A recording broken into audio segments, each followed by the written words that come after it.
Ladies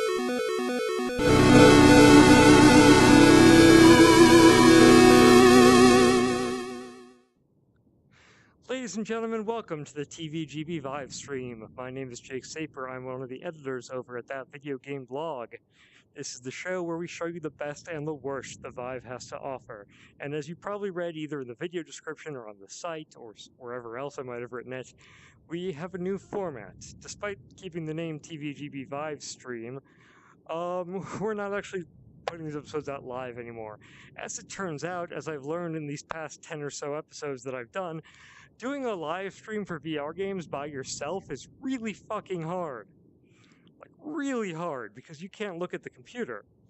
I can't see what's on the computer screen right now. I mean, I can. With the Vive, I can take a look at what's on the monitor, but it doesn't always show me everything. It doesn't always make technical glitches clear. Not to mention, technical glitches can mean that while everything will seem fine on my end while I'm streaming, I can then go back to the computer and say, nope, didn't work. Or I can have technical glitches that stop the Vive from working, and it means I can't stream at the correct time.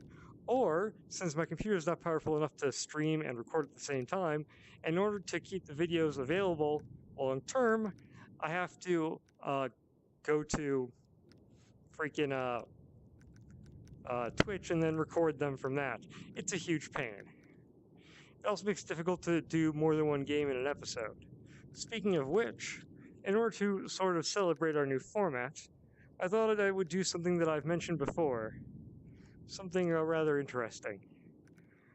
So, long before the Vive came out, at least a year I'd say, before I bought a Vive certainly, I went to a demo event for the Vive. I think it's the first event I ever wrote about on that video game blog. I had to wait in line for like 4 hours, if not longer, maybe 6 hours, I can't remember, to try out the Vive. And it was my first time trying the Vive, and I said it was worth every second. It was insane. My first time using room scale VR, I said it was the most amazing experience ever. That's what convinced me to buy one and start making this show to help you guys find what experiences are worth playing on the Vive. So I thought I'd revisit that demo because all of the things that I played in that demo either are or later became or already were full-on Vive games and programs. So I thought I'd go through those experiences, what they started with, what I saw at the demo, and give you an idea of what my first experience with the Vive looked like. I had no control over the menus or what loaded or anything. I saw the beta Vive menu. It was basically like you were standing on a platform and there were screens around you. But mostly they took control of that, and I just played the games and the experiences. The first was the Blue Whale Encounter. The Blue is a program, or I wouldn't call it a game because it's barely interactive, where you have basically these three undersea experiences you can check out in first-person room scale. It was designed to show the immersion of VR. That's what the person at the event told me. I should note the event took place at a beach here in Chicago. Basically, they drove a truck with a bunch of Vive preview rooms on it all throughout the country. You can check out my old post about that on that video game blog if you want to learn more about sort of the ins and outs of the whole experience. This is the first thing that I saw on the Vive, the Blue Whale Encounter. It's going to load.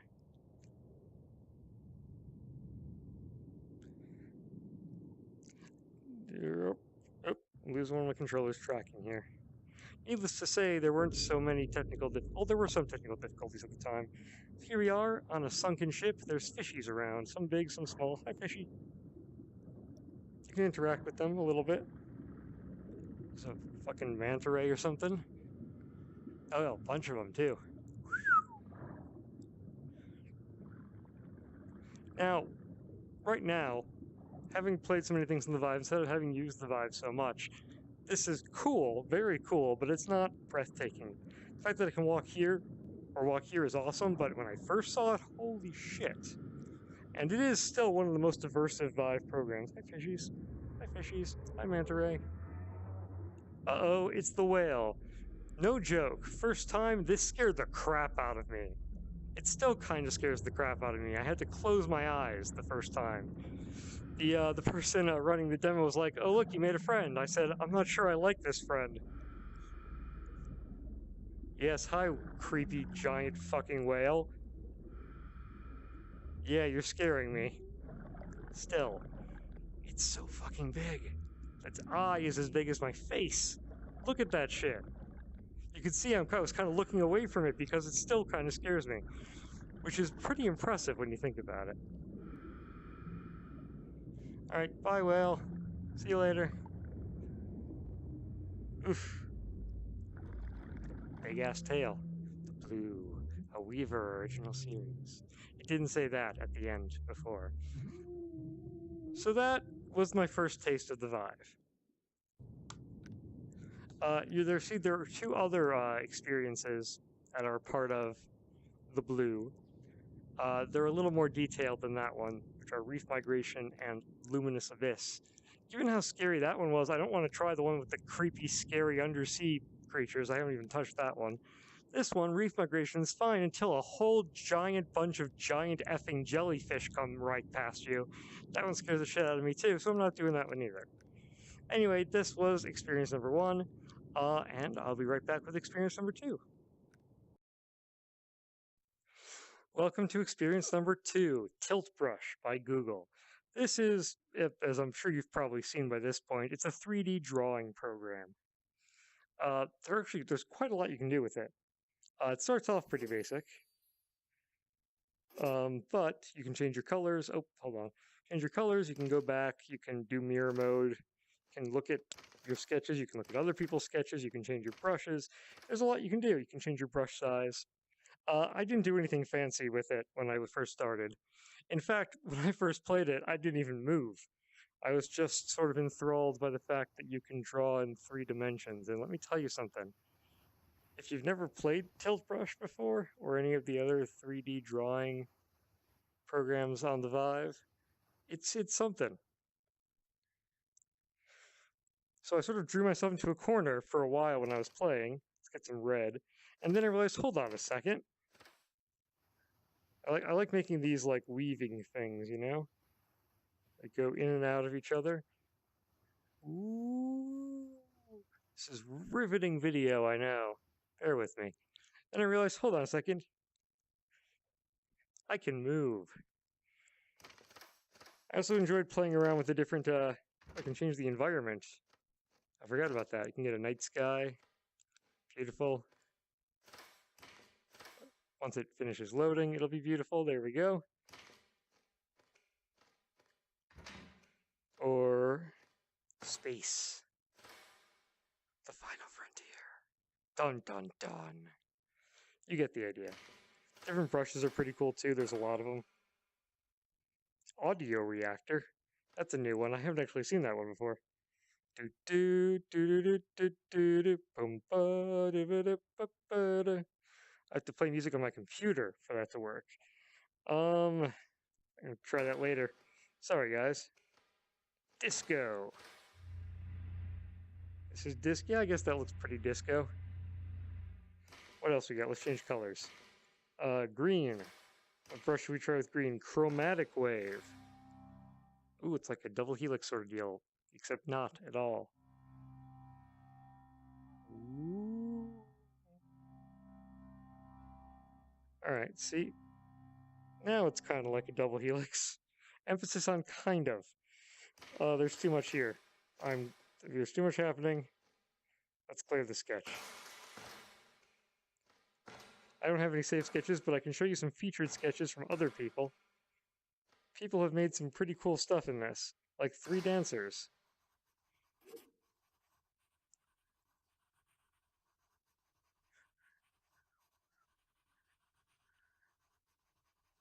Yeah, let's load this quickly. I don't want to sit around and watch them drawing it the entire time, but whoa! That is quite impressive, actually. What else can we see?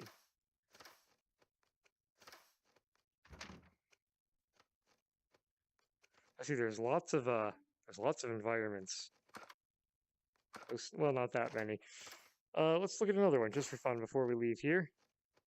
Color entity. Van Gogh's The Wheat Field. Starry Night, that's always a good one. Don made a 3D recreation of Starry Night.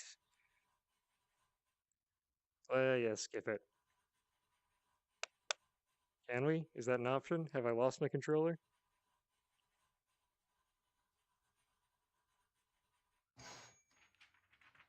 That's pretty amazing. I gotta be honest, I would never have the patience to do that. Sadly, I didn't get to see this kind of stuff when I was demoing it because, you know, it wasn't connected online yet. It was just a demo. Let's take a sketch. All I had was what I could make on my own, and what I can make on my own is... look, it looks like Battlezone. Or... Ooh. Droop. Actually, I tell a lie. These, at least some of these brushes weren't even in the version I was playing. They were added later. Like this Toon brush, which is sort of cell shaded, which I really like. Or, go over here. You can try another one. Sorry, I'm having way too much fun with this, aren't I? Hypercolor.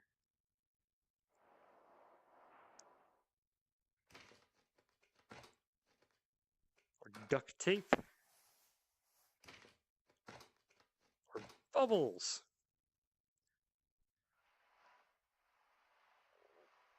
The world is your canvas. But yeah, when I tried the demo, I was very impressed with it, but I didn't really do anything interesting. But it's a great way to unleash your creativity, especially if you are a decent artist, which I am not. But, you know, if I was, then this would be a great way for me to unleash my creativity. It isn't, though. It really isn't. So, looking at this beautiful masterpiece that I've created of mostly green, let's move on to experience number 3, and the first one that I would really call a game. Although, you know, these were all pretty limited experiences. Some of them are full-on games and that they're pretty linear, but still, they'll give you an idea of what I was getting myself into. Let's get that one going.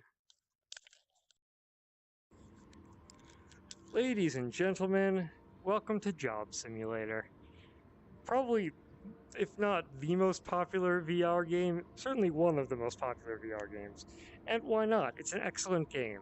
I've put so many hours into Job Simulator. The human experience. It's a ton of fun, but you've also probably already seen it in like 50,000 videos, so I'm not gonna... That's why I haven't done an entire ViveStream episode on Job Simulator, at least not yet. They've added the Endless Night Shift, which is a minor update. If they ever add a ton to it, I'll do an episode, and certainly when the sequel Vacation Simulator comes out, I'll do an episode on that. But it just didn't seem worth doing a full Job Simulator episode when there's so many videos of this game online. That being said, I still might, you know, I'm fickle, and I usually come up with these video ideas at the last minute, so who the heck knows? But when I played a bit of an early demo of Job Simulator at the preview event, didn't have this whole menu screen. It was just one job for just like one task in one job, basically. The job was gourmet chef. Kitchen. Do I see an aspiring chef? And there were only a couple of tasks that I needed to do. It was really, I think, the first 4. So let's do those first 4 in Gourmet Chef, give you an idea of what I experienced at the demo. Now, I'll also note, if I remember correctly, and I might not, it was a while ago, the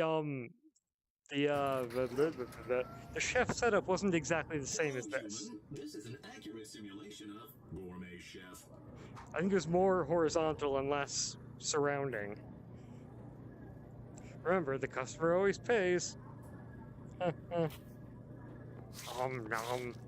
I don't think I tried that, but I will show you something that I tried later on. Get cooking, Chef Human. We'll start by making some breakfast. Turn on the grill and let's get frying. Alright, turn on the grill. Even though humans spend the entire night in a state of low power consumption, they still Bacon and eggs. As soon as they wake up. Bacon and eggs provide a high energy taste ratio. Thank you, JobBot. Here, have some chicken. Have some meatballs, I hope? God only knows what else that could be. Oh, meatballs cooking.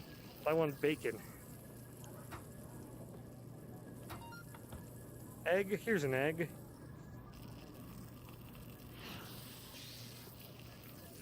Oh, Ooh, that one's getting pretty well done. Don't worry, we'll now put your creations on the plate and you can ring the bell to send it out to the restaurant.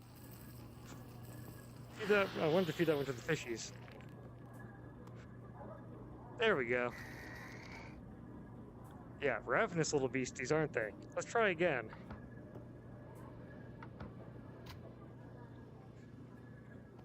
I think it's done enough. No, I guess the game won't let me do that. You do have a lot of freedom in this game for the 5 of you out there in the world who have not seen it before. But, yeah. You do have to do the basic stuff to make progression. Ta-da! Order window. Please don't spit. Oh, for a second I misread spit as a different word. Hup! There wasn't even any food there. Moving on. Close the freezer and the refrigerator. I need some bread. And throw a small oil at JobBot, because no one likes JobBot. No, I kid. JobBot's okay. He gave me gourmet pizza 101. Pizza in 3 easy steps in 3 seconds or less by ChefBot R4M-Z. Ha ha ha. Get it? Like Ramsay. Like Gordon Ramsay. Anyway, next job. Give it to me. Is one of the most efficient forms of human food. Simply take some of your inefficient solid food and put it through the blender. Alright. Eggshells count as solid food, right guys? I think they do. Cool. What else counts as solid food? This totally disco CD. Looks good. Pour it out into Shut up, JobBot, I'm not done yet. This mug is probably a bit too big. Yeah, the mug doesn't quite do it. How about this mug then? That's actually a kettle, that's a mug. That looks like a beautiful smoothie. Now we need a mug. Pouring the remains of a mug into a mug. That's what we do here in Job Simulator World. Tastes like plastic and ceramic and whatever else we put in there. And eggshells. That's right, we put eggshells in there. Because you can never have enough eggshell smoothies, right, JobBot? Yes, indeed. Whee! That didn't go as fast as I expected it to. Whee! Still didn't go as fast as I expected it to. Whee! I give up. Get cooking, Chef Human! I like this guy's, pipe. Hello, human. Might I trouble you for some tea and crumpets? I don't know, might you? Unlike in, water I know what tea and crumpets are. Unlike in, what was the other game called? I Expect You to Die, I can't just put the pipe in my mouth, sadly. I could have stolen his hat and worn that, though. But as I said in I Expect You to Die, that's kind of a pain in the butt. Now then, tea. So remember that kettle that I tried to use for a smoothie earlier? Now I need to actually use it as a kettle. Crazy, I know. We want this tea to be clean, right? Yeah, clean tea. So let that go for a while.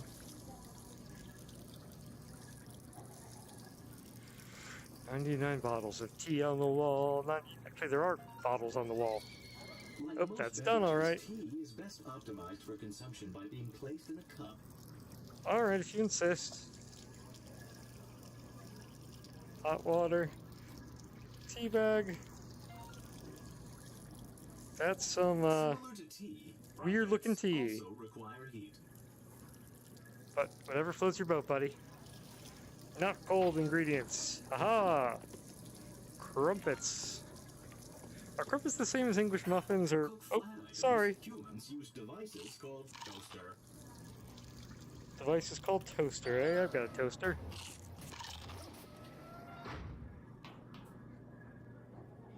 Oh, I brought up crumpets.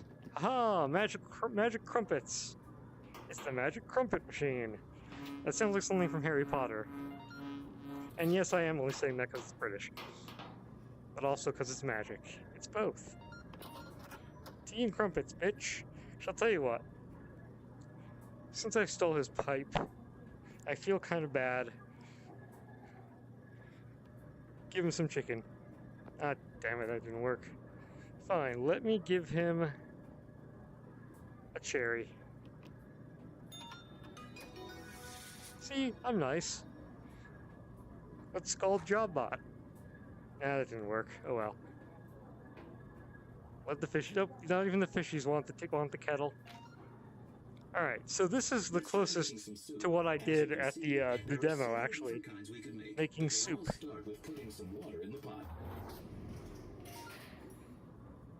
Sink, eh? So the demo basically had me look around for specific ingredients to put in the pot.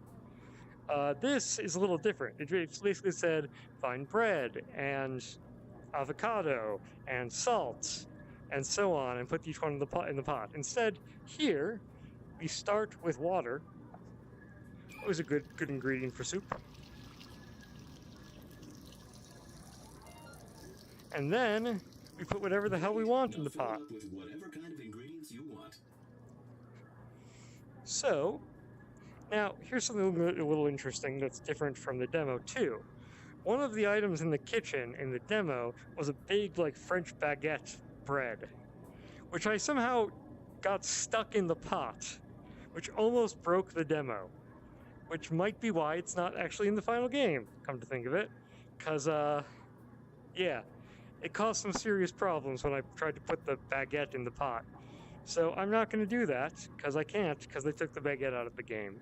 I blame you, JobBot. Give me my baguette back. So I can't entirely recreate what I did, but what I can do is put whatever the hell I want in the soup. So, let's say, apple, fire extinguisher,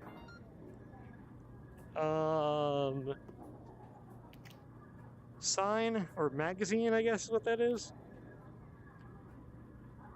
And let's pour some wine in there. Alright, calm down, fire extinguisher. That's a lot of wine. Does it just go forever? Is this endless wine?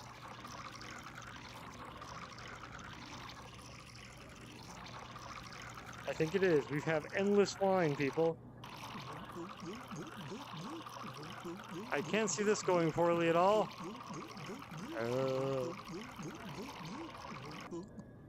I'm sure I'm the first person to make that joke playing Job Simulator. Alright, let's make our magazine, apple, wine, and fire extinguisher soup, shall we? Smoke. And here we have apple, fire extinguisher, and magazine soup. The wine is just sort of a understood ingredient, apparently. And there you go. Just like Mombot used to make. That's the closest thing I can get to the demo of Job Simulator that I tried at the preview event. Job Simulator is a great game, and if you have any VR platform that supports it, be it a Vive or an Oculus Rift or PlayStation VR, highly recommend this game. It's so much fun. But, for now, we have one more thing to try, and it's the thing I was most looking forward to. So, let's get to that.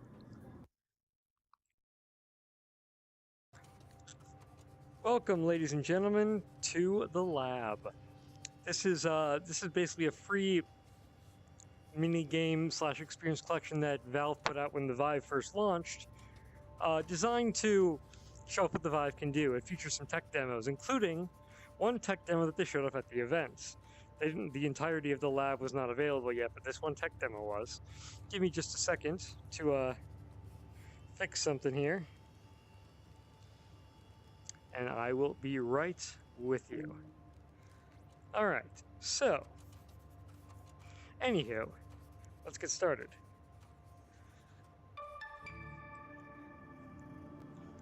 So, I knew going in that there was going to be a Portal-themed demo, or at least that there could be, as I knew that Valve had a Portal-themed Vive demo they had shown off to the press in the past. So there's a decent chance the same demo would be available to me, and I was really excited for that. In fact, the person running the demo knew I was excited for that because, and this is actually a complete coincidence, I was wearing my Portal t-shirt that day. Complete coincidence, I kid you not. I know how to navigate. Anyway,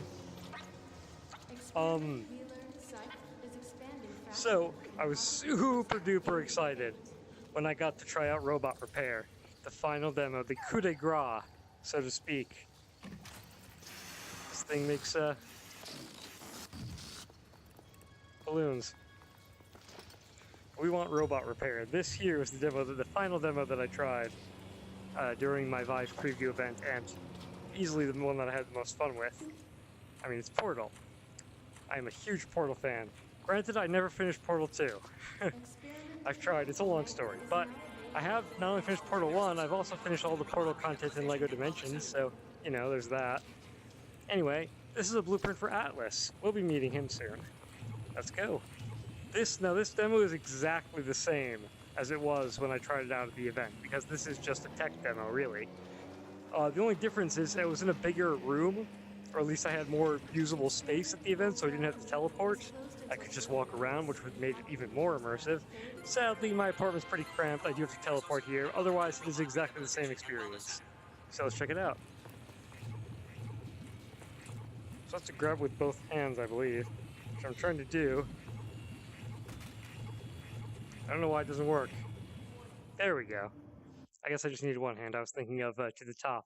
To the top required you to grab it with both hands to load the thing.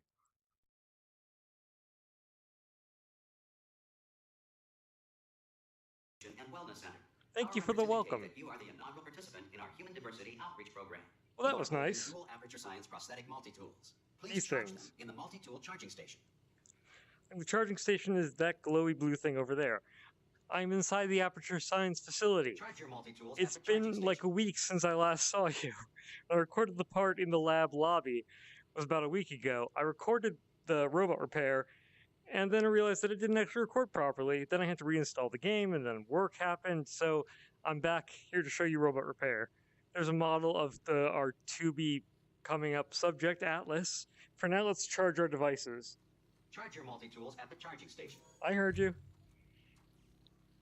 Make sure we're properly recording before I do. Plus, he says funny things if you take a while. We are indeed recording.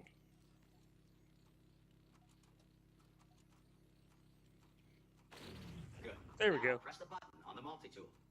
Oh. Good.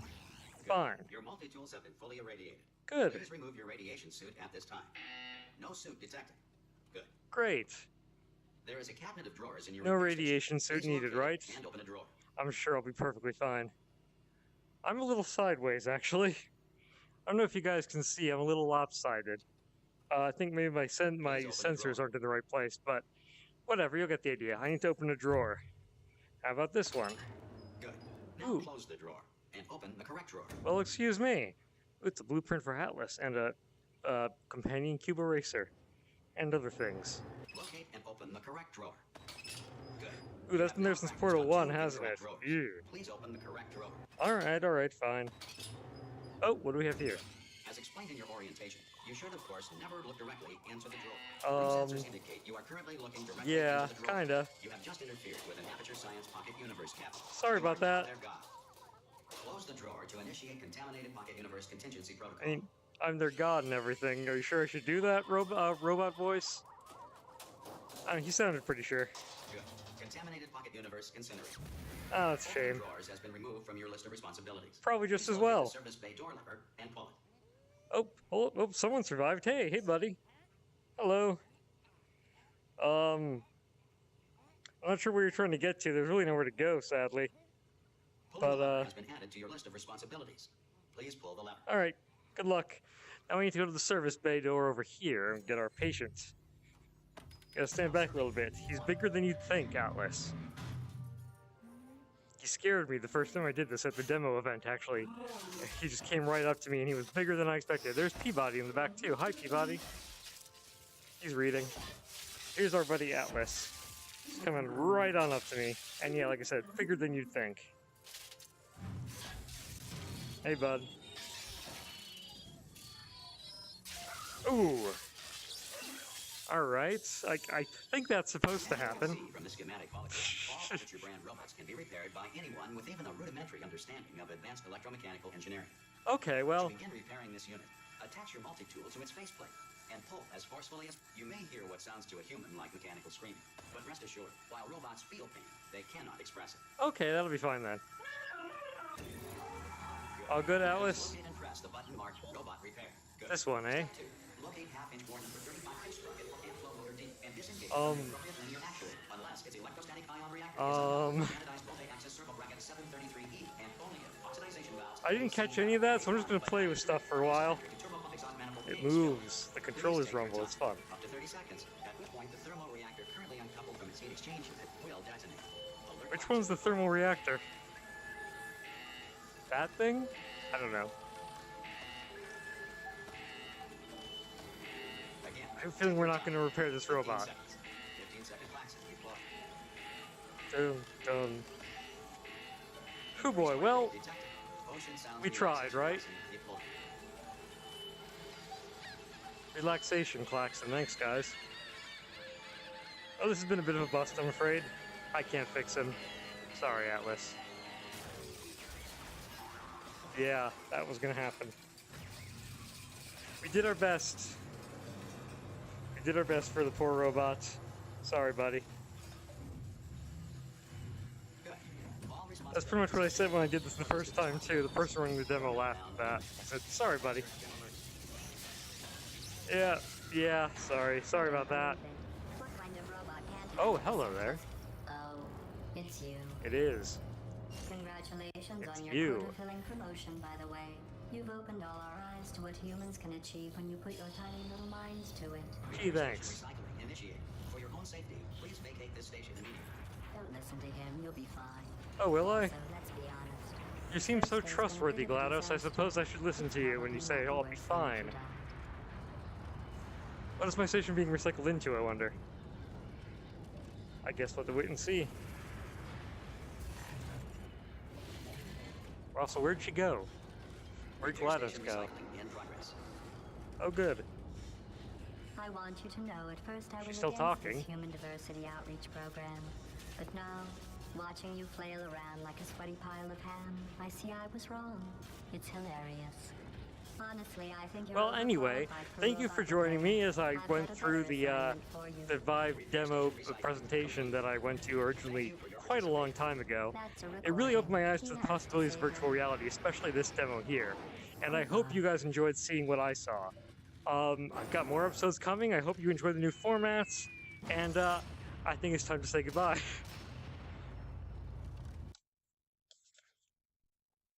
So, I'll leave you now to the sounds of me taking off the headset and ending the recording.